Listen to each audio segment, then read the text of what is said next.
आपको बता दें कि जब बिहार में पैक्स चुनाव था उस समय क्या था कि कमरौली पंचायत में पैक्स चुनाव स्थगित हो गया। अब क्या कारण था वो सभी जानेंगे। आपको बता दें कि फिर से चुनाव आयोग ये कह दी है कि चुनाव करना है, जो कि 21 अप्रैल को चुनाव होना है। आपको बता दें पैक्स अध्यक्ष पद के लिए अभी पूर्व पैक्स अध्यक्ष साहब सुरेश प्रसाद जी है, इनका आज नॉमिनेशन दाखिल किया। इनसे भी हम जानेंगे। सर्वप्रथम सर आपका स्वागत है, क्या कुछ कहेंगे? आपका भी स्वागत है जी। कमरौली पैक्स का अध्यक्ष पद के लिए जी हम चुनाव लड़ रहे हैं जी और आज नॉमिनेशन था मेरा।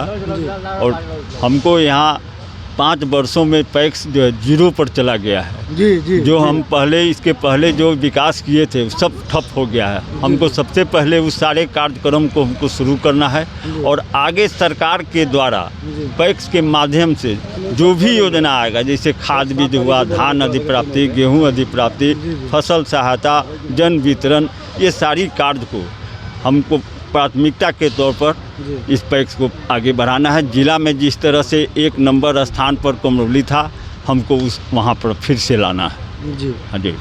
पंचायत वासियों को क्या संदेश देंगे? पंचायत वासियों को यही संदेश देंगे कि आपका पैक्स 0 पर चला गया है, सब डूब गया है। उसको उठाने के लिए हमको सहयोग करें और हमको ताकत दें, जो हम आपके सारे कार्य को फिर ला करके धरातल पर रखें।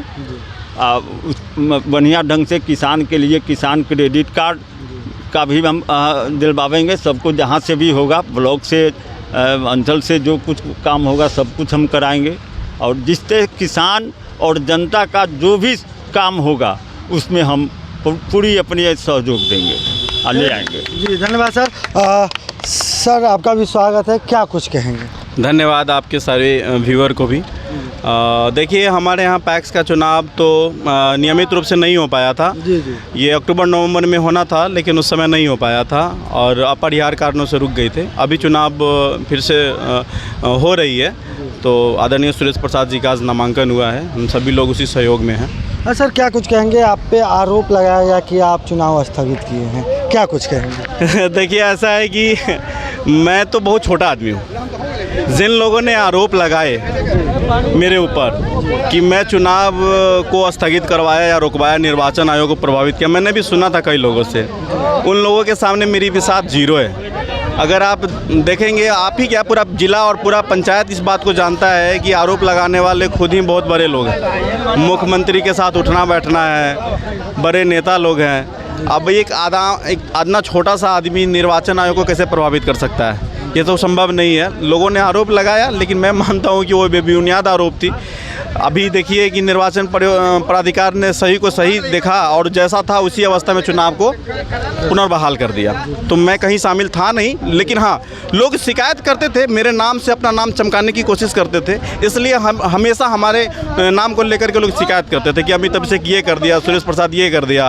खैर, उससे कोई दिक्कत नहीं है। मैं तो समझता हूँ वो तो मेरे लिए तारीफ़ है कि मेरा यूँ ही प्रचार हो जाता है मेरे नाम का। सर पंचायत में देखा जाता है कि नए प्रत्याशी उभरे हैं, जिनको कह सकते हैं कि आपके मतलब आपके करीबी हुए थे, क्या कुछ कहेंगे? देखिए, राजनीति है। राजनीति में तो कोई करीबी क्या, मतलब राजनीति महत्वाकांक्षा किसी की भी हो सकती है। लोकतंत्र है और लोकतंत्र में बिल्कुल स्वागत होनी चाहिए। किसी की इच्छा अगर है कि हम चुनाव लड़ें तो हम उसको दबाने का काम नहीं कर सकते हैं। उनकी स्वेच्छा है, अगर उनकी इरादा है तो हमारे तरफ से स्वागत है। हम तो बशर्ते ये भी कहने के लिए तैयार हैं कि आदरणीय इंदल दास जी के लिए पूरा मेरा समर्थन भी हो जाए, इसके लिए कोई दिक्कत नहीं है।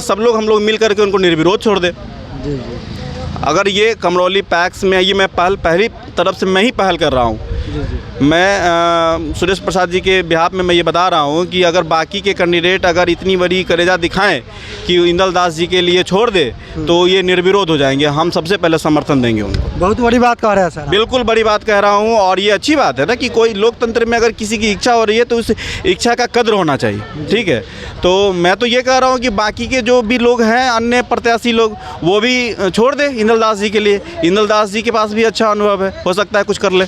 सर बहुत से लोग कहते हैं कि आप इतना वर्ष पैक्स अध्यक्ष मतलब थे, आरोप भी लगाते रहते, व्यक्तिगत आप पे आरोप लगता है कि वो ये किए वो किए, ऐसा नहीं किए, इसको क्या कुछ? देखिए, व्यक्तिगत आरोप का क्या है ना कि मैं अपनी पूरी जीवन में कभी किसी के ऊपर व्यक्तिगत आरोप नहीं लगाया और मैं इसमें बिलीव भी नहीं करता हूँ। लोग लगाते हैं मेरे ऊपर आरोप, क्योंकि मैंने आपको पहले ही बताया कि अपने मेरा नाम बदनाम करके लोग खुद का नाम चमकाने की कोशिश करते हैं। तो इसमें टिका टिप्पणी लोग करते हैं और उस टिका टिप्पणी ये 5 महीना पर बंद हो गया था, इसमें कुछ नहीं हुआ, जो जैसे था वैसे ही था।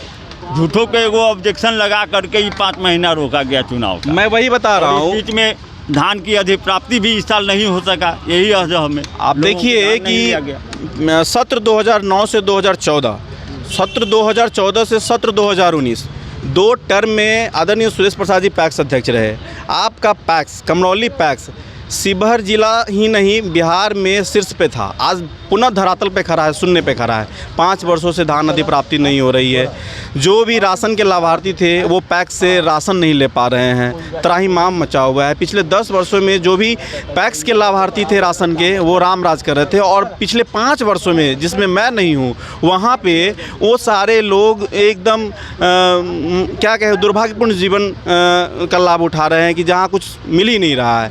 तो इन सारी चीज़ों को हमें पुनर्बहाल करना है, इसी मकसद के साथ हम लोग चुनाव लड़ रहे हैं। सर देखा जाता है कि आप चुनाव में बहुत हिस्सेदारी लेते हैं, आप युवा भी है, आप कब आ रहे हैं चुनाव में? देखिए, मेरा अभी राजनीति में प्रत्यक्ष रूप से आने का संभावना अभी नहीं है। अभी हमारी कुछ पर्सनल कमिटमेंट है, उस पर्सनल कमिटमेंट के पीछे अभी हम लगे हुए हैं अभी, और सेवा में हैं ही। आदरणीय सुरेश प्रसाद जी पिताजी ही रहे हैं सेवा में। जब तक इनका सेवा का लाभ जनता को मिल रहा है तब तक मुझे राजनीति में आने की दरकार नहीं है अभी। चलिए बहुत बहुत धन्यवाद। देखें इन लोगों का क्या कहना है कि मेरा पैक जो अपना कमरौली पंचायत था उसमें पैक शीर्ष पे था, अब जब से ये सब इधर उधर हुआ है वो बराबर शून्य पे चला गया है। अब इन पे जो भी आरोप लगा है वो सब बेबुनियाद है, लोगों का काम होता है कहना। अब देखना दिलचस्प होगा इस बार कमरौली में किसके हाथ में अध्यक्ष की कुर्सी जाती है। तो चलिए अभी के लिए इतना ही। जय हिंद, जय बिहार।